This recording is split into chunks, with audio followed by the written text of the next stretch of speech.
But we might never find them? We'd set up the scope on the deck on a clear autumn night, on the edge of one of the last patches of darkness in the eastern U.S. Darkness this good was hard to come by, and so much darkness in one place lit up the sky. We pointed the tube through a gap in the trees above our rented cabin. Robin pulled his eye from the eyepiece.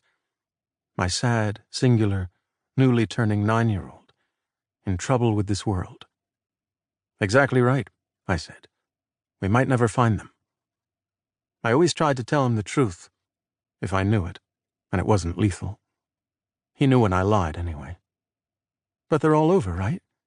You guys have proved it. Well, not exactly proved. Maybe they're too far away. Too much empty space or something. His arms pinwheeled as they did when words defeated him.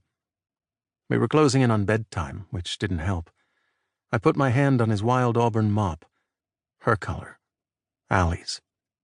And what if we never heard a peep from out there? What would that say? He held up one hand. Alyssa used to say that when he concentrated, you could hear him whirring. His eyes narrowed, staring down into the dark ravine of trees below. His other hand sawed the cleft of his chin, a habit he resorted to when thinking hard. He sawed with such vigor I had to stop him. "Robbie, hey, time to land." His palm pushed out to reassure me. He was fine. He simply wanted to run with the question for another minute, into the darkness, while still possible. If we never heard anything like ever? I nodded encouragement to my scientist. Easy does it. Stargazing was finished for tonight. We'd had the clearest evening in a place known for rain. A full hunter's moon hung fat and red on the horizon. Through the circle of trees, so sharp it seemed within easy reach, the Milky Way spilled out, countless speckled placers in a black stream bed. If you held still, you could almost see the stars wheel. Nothing definitive. That's what. I laughed. He made me laugh once a day or more, in good stretches.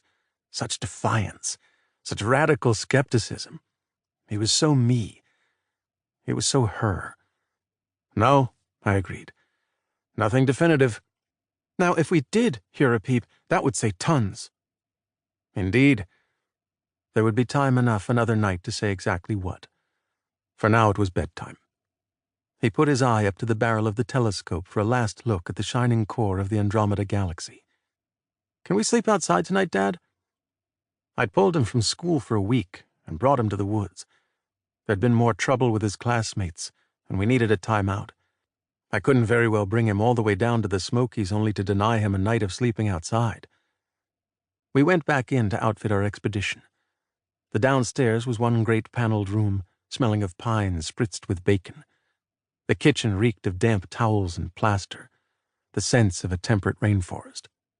Sticky notes clung to the cabinets. Coffee filters above fridge. Use other dishes, please. A green spiral folder of instructions spread on the battered oak table. Plumbing quirks, fuse box location, emergency numbers. Every switch in the house was labeled. Overhead, stairs, hallway, kitchen. Ceiling-high windows opened onto what, tomorrow morning, would be a rolling expanse of mountains beyond mountains. A pair of pilled rustic sofas flanked the flagstone fireplace, emblazoned with parades of elk, canoes, and bears. We raided the cushions, brought them outside, and laid them on the deck. "Can we have snacks?" "Bad idea, buddy. Ursus americanus. 2 of them per square mile, and they can smell peanuts from here to North Carolina." "No way." He held up a finger. "But that reminds me." He ran inside again and returned with a compact paperback. Mammals of the Smokies. "Really, Robbie? It's pitch black out here."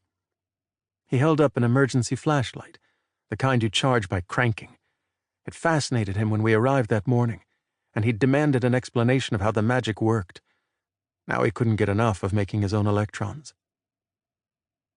To keep listening to this audiobook, I've left you a link in the description so you can do it, at no cost thanks to Audible's 30-day free trial.